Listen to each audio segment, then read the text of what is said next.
はい、今日も東松山に行ってきます。ちょっと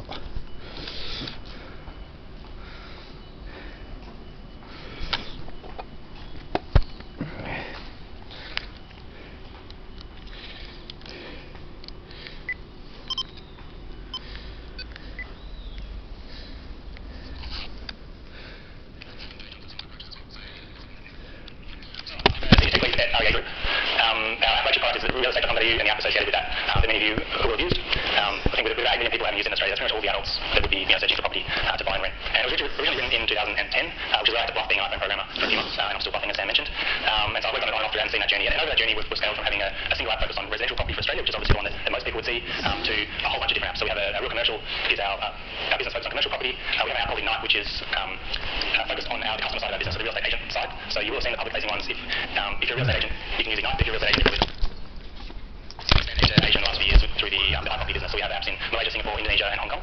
We also have business in Thailand, but we don't have a mobile app there. And so the scale of what we do and the scale of the operator has changed quite a lot.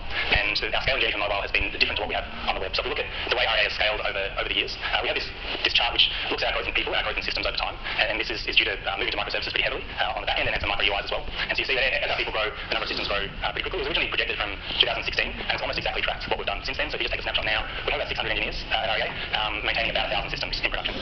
So amazingly, the projections from a few years ago stay pretty accurate with that. But the same approach hasn't been possible for our native apps. You can't split up your app into 100 different apps and ship them all to the store separately. That doesn't really work. Even if you could, you'd end up with a really disconnected user experience. So that's where the web thinking is starting to play into this, because we built lots of separate websites that was technically very easy to do, but you can end up with a very disconnected user experience. So we'd actually rather be more integrated. And so those patterns of microservices, continuous delivery, lots of autonomous teams focused on certain product areas has been very successful, but it doesn't work quite the same way for mobile. So we've been thinking a lot in the last maybe 3 years about how do we scale our mobile development, now how do we get all of our features in there, now that's where a large part of our audience is. We now actually have about 40 mobile developers in the company, so it's not just a single small team.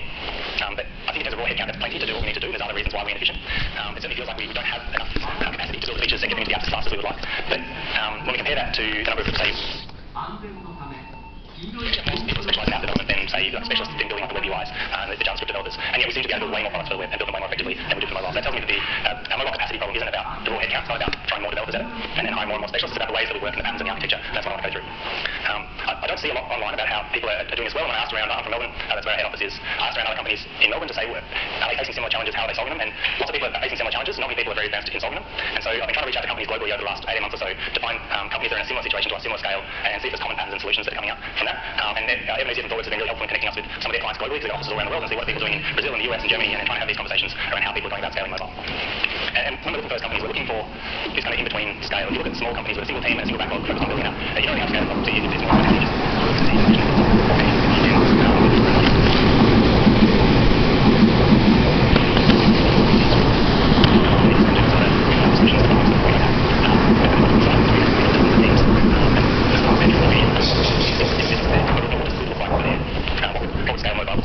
And as we've chatted to some people, there's been airlines and flight deal sites, other real estate businesses around the world. Certainly they're all echoing the same situation that we thought we were in a couple of years ago, and they're trying a bunch of the similar solutions as well. So we're hearing lots of similar stories, which is about the engaged audience that move to their mobile apps. So it's not just about the raw page views or having a mobile majority in the users, but if you start to look at where people are engaging, it gets disproportionately skewed towards the app audience. At the same time, they follow a similar journey to us, where the feature teams scaled much faster than they did in the mobile space, and many autonomous teams working on many different products. And at the same time, the mobile teams stayed as isolated technical silos. So I've heard that over and over again, and I could easily have described REA a couple of years ago as well. And that leads to a feeling that mobile is a bottleneck for the rest of the organisation, where you're trying to funnel lots of different work and lots of different backlogs through central teams, single teams building the mobile apps. And just mobile is perceived as slow and difficult because of that. So I'll give a couple of examples of how those things play out at REA, and we'll look at some of the solutions as well. So there was a post called Mobile is Eating the World from Ben Evans back in 2016, I think. So he's an investor with Andreessen Horowitz in Silicon Valley, and he's a kind of online commentator about mobile and other digital trends. And he's talking about how the massive growth of mobile is just something that we've never seen before. These graphs show the usage across the app, mobile web and desktop at REA over the last 6 years or so. And you can see that we had even back in 2013, it was a large part of our audience. The desktop was still really dominant. And then over those years, it's just become disproportionately skewed. We're now, as of May, I think those stats are 74% of our engagement is happening inside our native apps. So it's almost 3 times the size of all our web stuff put together. And the other scary thing you look at is, well, how many of those users are mobile-only users? The only experience of your product is through the app, and they never go to the website at all. I couldn't find the stats on that. I spent a bit of time on Knowledge to get these. I was a bit worried if I spent too much time, I'd get kind of sucked in and become a product manager. We do see a growing trend of mobile-only audiences. So the products that were built and deployed to the web, there's a whole chunk of our audience, our most engaged audience, that never sees those products. And so that's one thing, our audience has shifted to mobile. The other one is around our scaling journey and the number of teams. And so we ended up with a team that owned each of our, this will be our Australian business,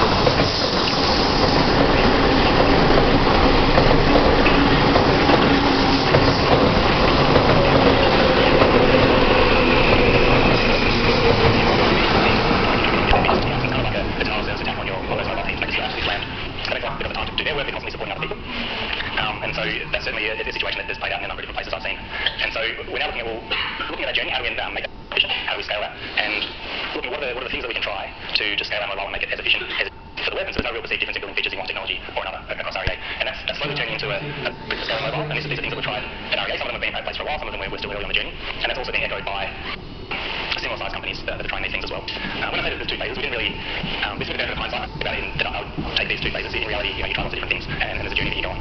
But I thought that the first phase was just in line with the technology we built.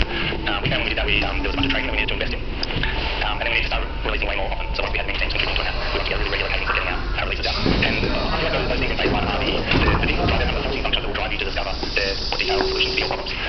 So we're settling on having a more modular architecture for our apps, separating out some platform components and delivering and investing heavily in delivery engineering for our mobile. We've always had pretty advanced delivery engineering for backend systems and so the web systems inherit a lot of that. So we're now doing that in the mobile space as well. Some of those might be particular to situations that we have in REA. That's why I think the initial things around aligning with teams and then releasing early on the drivers will help you and your organisation to work out exactly what patterns and solutions will work for you. So one of the first things we want to do is to say, well, rather than feature teams going to these central mobile things and saying, hey, can you build this feature for me? They're just absolutely slammed to try and funnel through a backlog.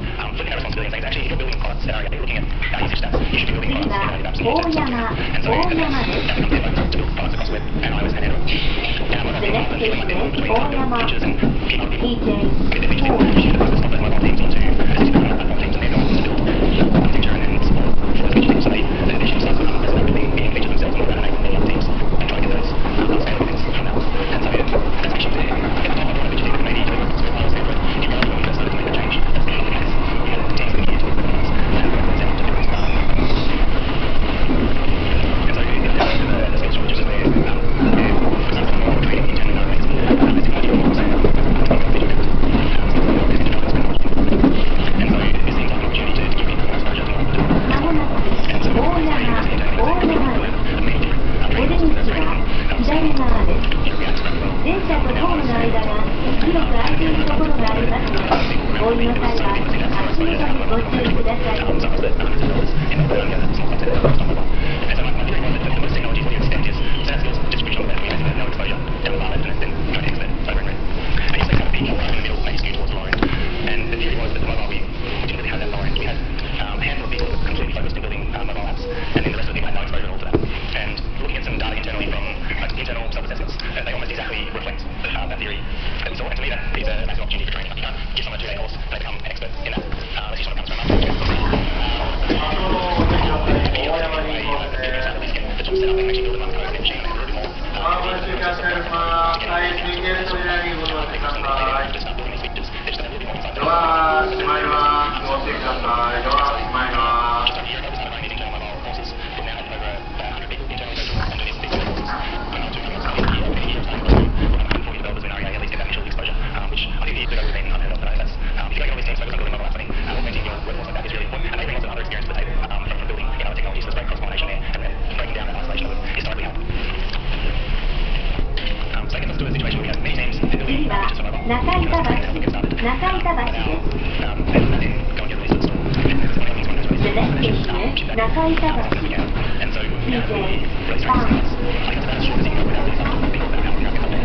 Even now, you can upside those what's acceptable to use a point of view, but then you but from a organization point of view, it's been amazing. The things we make changes, they get them more quickly and there's just constantly happening. You wish every month. And now it's doing the planning and building this product, targeting it to the stream, and then they really make that time to everything in there and make sure customers are good. Although they want to finish that to train because we're almost finished. I think we promised someone that we provide. So every month, time scale, the thing that we've got to try and the backend is that we want. Every month, those conversations are features. They merge in with our stuff and then go to the next one or so. And so we can still really help us. まもなく中板橋お出口は左側です。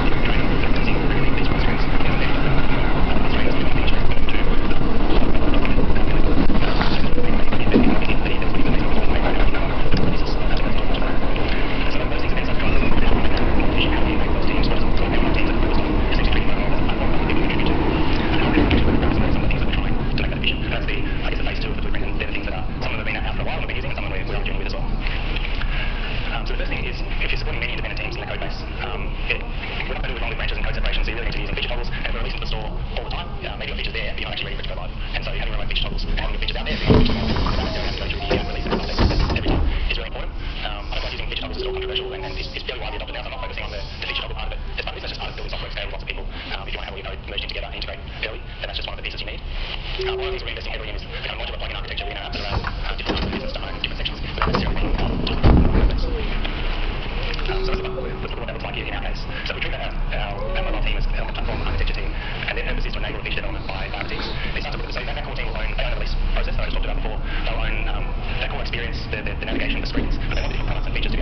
次は常盤台、常盤台。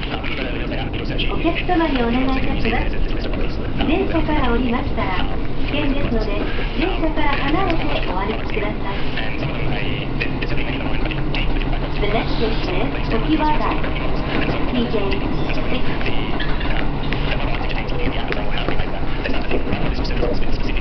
まもなく常盤台、常盤台。お出口は右側です。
次の紙にかまして通過をします。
列車川越市です。通過待ち合わせ。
And there's, I think building internal platforms is really difficult, and our approach to doing this now is I'll just have one big platform team somewhere that owns all the central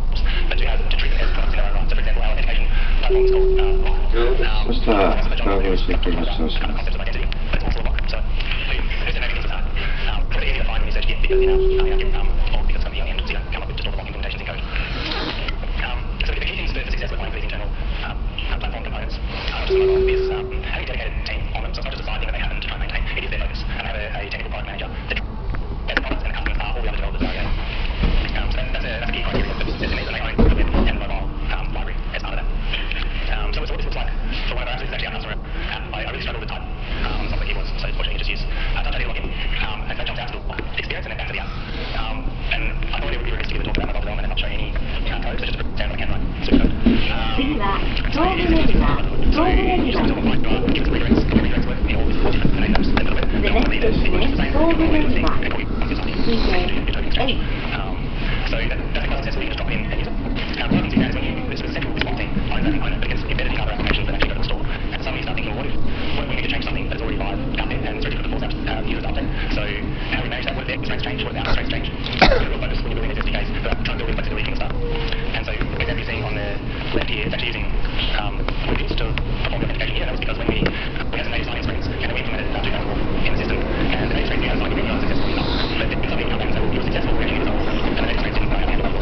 And so the SDKs brought to each level approaches to use the native approaches where it makes sense, and brought back to web flows to enable more flexible solutions. And so that meant that we could go live with the user that actually had the approach to the code so you can design and then copy the SMS code to make it exact and then you can continue. And so that's having transition ability and having the ability to fall back to the views in those cases which users and research will really flexible in those cases. So a lot of natural name features that we can work with in certain cases it's easy and easily actual. まもなく東部レギュラー東部レギュラーお出口は左側です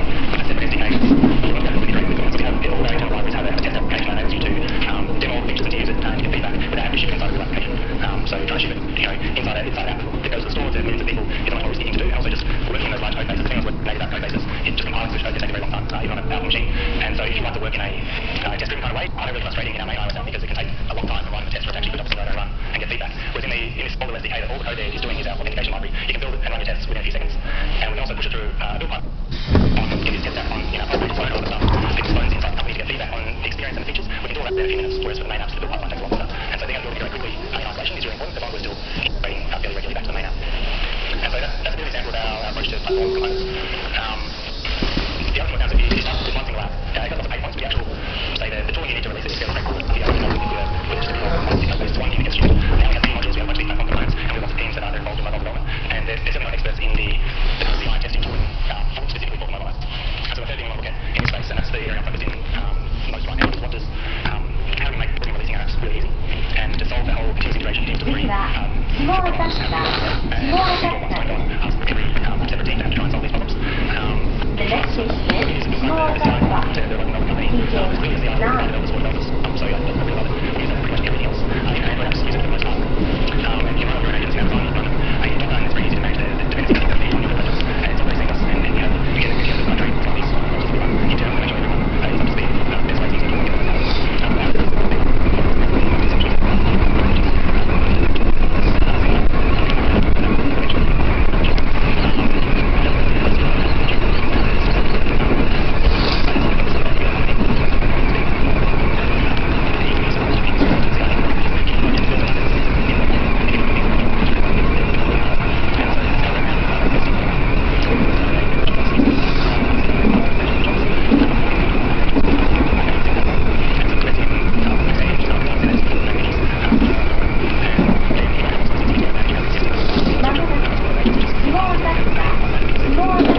な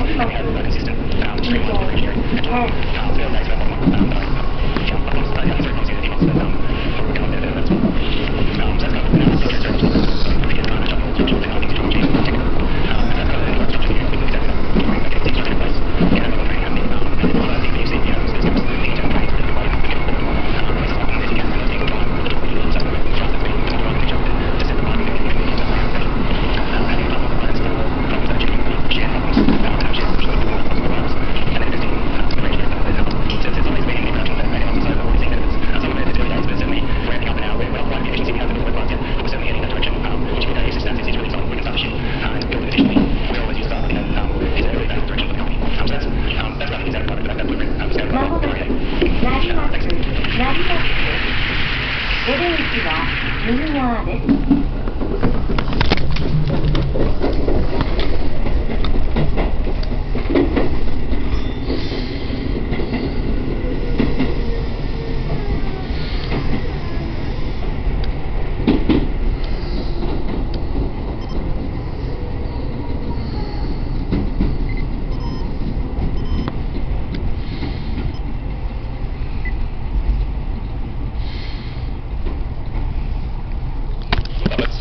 IL.GD/HTML5GUI lowercase.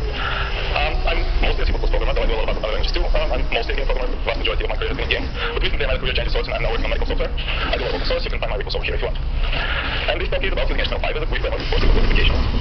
I'll cover one round and 3 different approaches, many various approaches. And keep in mind that this talk is much more inspirational than educational. I mean to motivate you perhaps consider using some of these approaches, experiment with them, and that's why I provided some demos so you can start experimenting right away. So you want to make a typical user interface would work like this. You have an application, you have your user interface, they communicate. The application sends data to the user interface with that, and the user interface sends commands back to the application which change the data. You would want a simple GUI, so couple widgets, nothing too fancy. And in this case, your program might run something like this. You have your executable and something which runs the application, and then you also run the GUI, the user interface, and they communicate with some functions, say get this, set that, stuff like this. And in such case, my advice is to just use whatever you're comfortable with, whatever you know, whatever you like. It doesn't matter that much actually. My personal recommendations in this category for simple GUI are the UI engineering GUI. That's great, check them out if you want. So, let's say you want a complex GUI. Let's say you want some kind of diagrams, something fancy widgets, animations, all the jazz. You want MVC, where the application is your model, the user interface is your view, and there's some kind of controller which facilitates communication. In a typical C++ program, that's more control. I realize that you have the executable for the application, that's the same executable runs the user interface, but then to separate subsystems or to separate threads, and they communicate with messages or signals or whatever you want. And for many people, the answer for the problem of having a complex user interface is Q. And it's a decent answer. Q is really powerful and then get the job done. But it doesn't count. And this thing, this is that game for the mother of all browsers. And it's even short of one more way. Other browsers are most sophisticated pieces of software that used. They have algorithms, performance, and power consumption. And they're found, for example, this browser, CSS, 11 here. You can see this browser. The link, you're seeing the same slides in your browsers and phones and tablets. You can have simple widgets in the browser. They're all clickable here in my presentation. I can add some text, I can click on the checkboxes, I can click the button.